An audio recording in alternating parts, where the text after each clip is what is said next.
There's a lot to be said about games where you're free to roam a galaxy full of opportunities, and we are here to talk about one of those games. Enter Rebel Galaxy Outlaw.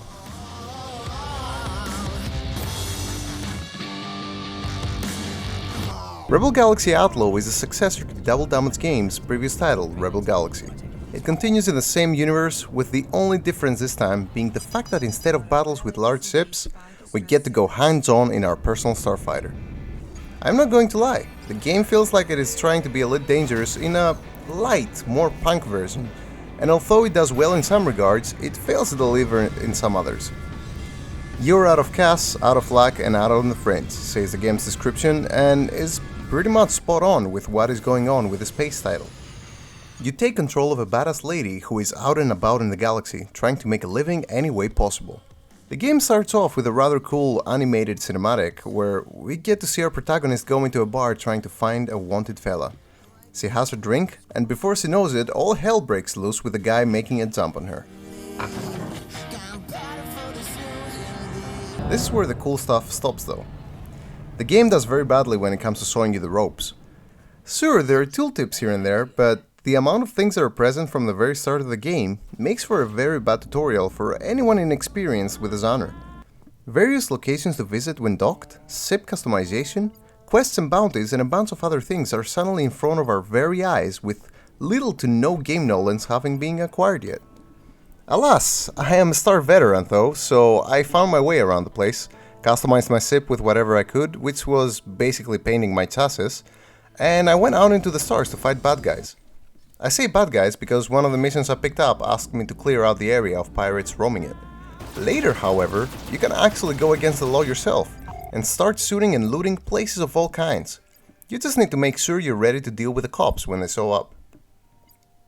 The gameplay when it comes to space is actually quite fun. Rebel Galaxy Outlaw has this innovative and quite easy to use game mechanic of being able to auto-follow your target while flying. You lock onto something and then just watch your ship turn around to follow it. This makes the game 10 times at least more enjoyable than it would have ever been if it was just a bare-bones starship dogfighting game. Think of the old Star Wars dogfighting games where you would have to turn around your camera all over the place until you can get a good hit on your opponent. On top of that, the game even offers a fast travel option where once you lock onto something, you can press a button to go there faster. That solves the issue of having to fly for light years before you get back into the fray or back to doing a task.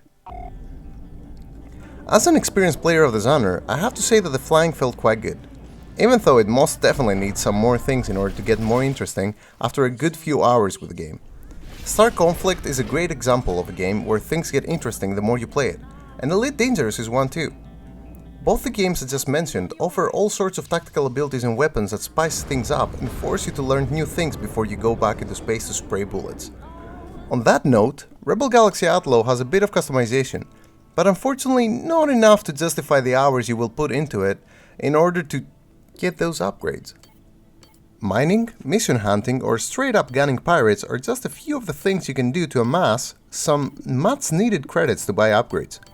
The upgrades themselves are rather good, but at the same time dull since they don't offer much of a difference in gameplay. There's only a handful of different ships to buy and try out as well, and the only way to unlock some other ones is by getting much deeper into the game with certain missions and accomplishments down the road.